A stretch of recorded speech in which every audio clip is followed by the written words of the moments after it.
everybody, Kimberly here, and today I want to show you how to create this really interesting background that I have on these two cards here. And I'm not sure what to call it, but it's kind of the polished stone technique with a modern look because it's a little bit more watercolory and modeled looking than a polished stone look.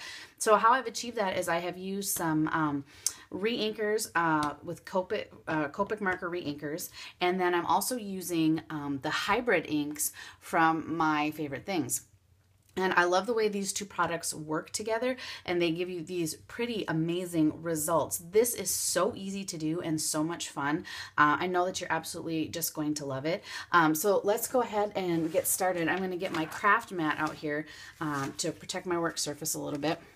And what I'm going to do is I'm going to start with glossy cardstock. So this is Ranger product, glossy cardstock. Please don't use photo paper for this. This will not have the same results. So this is a glossy cardstock. And what you're going to do is you're going to take some Copic marker refills. And I suggest grabbing colors that are pretty close together that would work together really nicely. And I ended up really liking the way these two work together.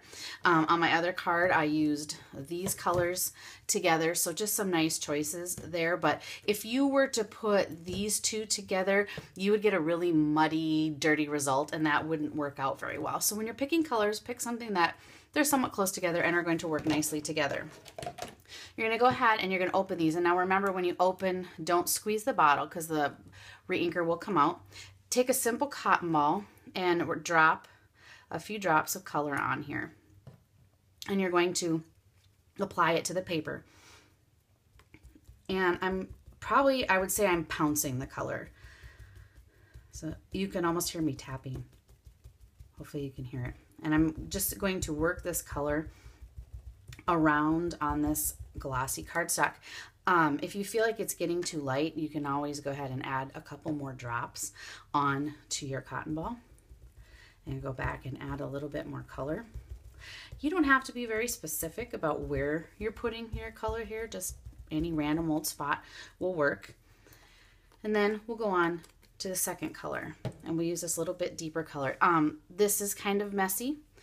If for some reason you do happen to get this on your hands, which is possible, what cleans it up is if you have the clear blending solution, the Copic, or if you don't have any of that on hand, the any hand sanitizer will work because it has alcohol in the hand sanitizer. I'm going to go with this darker color.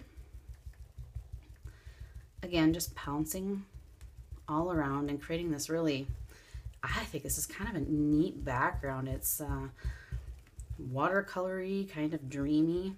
You could push your cotton ball down and hold a little bit more if you want the color to kind of spread out a little bit. Every time you do this, you're going to get a different colored background, and I think that's pretty cool that you can get some different colors. I'm going to go back. I think I'm going to go back in with my lighter color. Drop a little bit more on that same cotton ball. Go back in. And I am just continuing to build the color, kind of get this background the way that I want it. And there we go. So now I've got this really great background. What you could do is, if you'd like to, you could use your heat gun and go ahead and heat set this and do that. Now you can see that the color is on my mat. It's not wiping away. So what I'll do is I will just use some clear blending solution and wipe that away after. Now here comes the fun part. Oftentimes when we use this, we have to use a strip of paper to put our sentiment down. But because of the way the hybrid inks work, we can actually stamp right over this.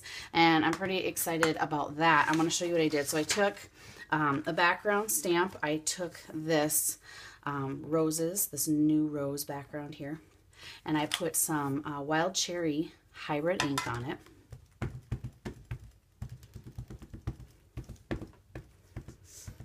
I like to ink my stamps this way because then I can see if I have even coverage. I can see if I have missed spots. And I'm going to go ahead and stamp this on here. Keep in mind, this is a glossy cardstock, so the surface is slippery. It's going to be more of a factor when we stamp the sentiment because this big stamp gives us some control. I'm going to lift it up And there we have this beautiful background for our card. How cool. I just think this is so cool. And you can do it in lots of different color combinations, any ones that work together. But how pretty is this? I just like it. I'm so excited. All right, so one more thing that you can do. Now remember, with the hybrid inks, you want to heat set the ink, especially on a surface like this. You're going to want to run your heat gun over it. For me to do that, it's a little ways over, so I'm not going to demo that for you today, but you just heat it. You can actually see very quickly when it is dry. So one last thing I want to show you is adding a sentiment. Now, again, I can stamp one more time on this. And so I have got this simple Miss You sentiment. This is from Written in Watercolor. And I'm going to use my black licorice ink and ink this up. I like to turn my images as I ink them up, again, to make sure that I have a really good solid coverage of ink. And I'm going to place this down. Again, slippery cardstock. So when you go down, you're going to get my head in here. You're going to push straight down, be real gentle. Make sure you hold on to it and firmly push. And there we have our gorgeous sentiment on there in this bold, vivid watercolor image. So we have this really cool background, and here you can see my two cards where I used the two different sets of colors and made this really great background. I don't know what we're going to call this, but I think we'll definitely call it pretty.